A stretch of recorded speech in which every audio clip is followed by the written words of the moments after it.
বছর প্রতি প্রধানমন্ত্রীর বদল যেন রীতি হয়ে দাঁড়িয়েছে যুক্তরাজ্যে। গেল ৭ বছরে ষষ্ঠবারের মতো প্রধানমন্ত্রী পাল্টানোর শঙ্কায় দেশটি।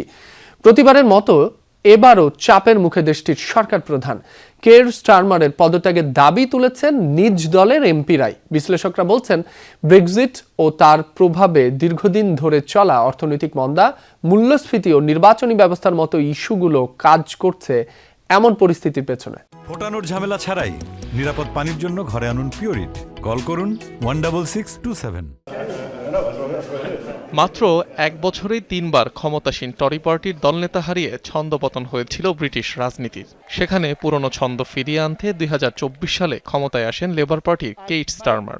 পেয়েছিলেন বিপুল সংখ্যাগরিষ্ঠতাও। প্রতিশ্রুতি ছিল দেশ পুনর্গঠনের। অথচ ক্ষমতায় বসার বছর ২ না পেরোতেই যেন বিদায় ঘণ্টা বাজছে প্রধানমন্ত্রী কেইট স্টারমারের। সম্প্রতি যুক্তরাজ্যের স্থানীয় নির্বাচনে লেবার পার্টির ভরাডুবির পর তা আরও স্পষ্ট। এমনকি স্টারমারের সহকর্মীরাই এখন তাকে বিদায় দিতে প্রস্তুত। আর তেমনটা ঘটলে ৭ বছরের মধ্যে ষষ্ঠবার প্রধানমন্ত্রীর বদল ঘটবে ব্রিটেনে। মূলত ২০০৮ সালের অর্থনৈতিক মন্দার পর থেকে কখনোই পুরোপুরি ঘুরে দাঁড়াতে পারেনি যুক্তরাজ্য। এর উপরে যুক্ত হয়েছে কোভিড ও রাশিয়া ইউক্রেন যুদ্ধের কারণে সৃষ্ট মূল্যস্ফীতির ধাক্কা, যা নিয়ে বিগত সরকারগুলোকে বেশ চাপে পড়তে হয়েছে। স্টারমার এখন অনেকটা সেই চিকিৎসকের মতো হয়ে গেছেন, যিনি মুমূর্ষু রোগীর পাশে এসে কেবল আফসোস করেন। গত প্রায় ২ বছর ক্ষমতায় থেকেও তিনি বোঝাতে পারেননি ব্রিটেনকে সুস্থ করতে কি কঠিন ওষুধ প্রয়োগ করবেন। এদিকে ইউরোপীয় ইউনিয়ন থেকে বেরিয়ে যাওয়ার কারণেও ব্রিটিশদের মাথাপিছু জিডিপি কমেছে প্রায় ৮%। উৎপাদনশীলতার ধীরগতি থাকলেও বাড়ছে ঋণের বোঝা। ফলস্বরূপ G7 দেশগুলোর মধ্যে যুক্তরাজ্যের সরকারি বন্ডের সুদ হার এখন সর্বোচ্চ। যুক্তরাজ্যের প্রধানমন্ত্রীত্বের স্থায়িত্ব কম হওয়ার আরেকটি কারণ ধরা যেতে পারে এর নির্বাচন ব্যবস্থাকে। মূলত ব্রিটেনে যে প্রার্থী সবচেয়ে বেশি ভোট পান তিনিই বিজয়ী হন। একসময় দুটি প্রধান দল থাকলেও এখন ব্রিটেনে লেবার ও কনজারভেটিভ ছাড়াও লড়াইয়ে রয়েছে আরও কয়েকটি পার্টি।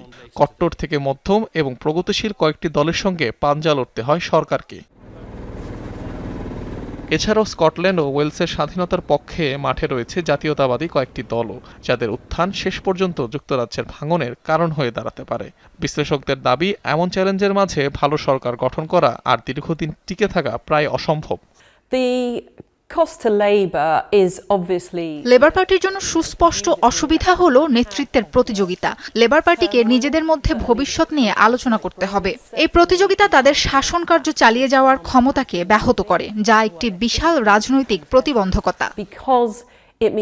২০১৬ সালে ডেভিড ক্যামেরনের দ্বিতীয় মেয়াদ থেকে ২০২৪ সাল পর্যন্ত যুক্তরাজ্যের কোনো প্রধানমন্ত্রী দায়িত্বের মেয়াদ পূর্ণ করতে পারেননি। Theresa May, Boris Johnson, Liz Truss ও ঋষি সুনাকের পথেই স্টারমারকে হাঁটতে হয় কিনা সেটাই দেখার বিষয়।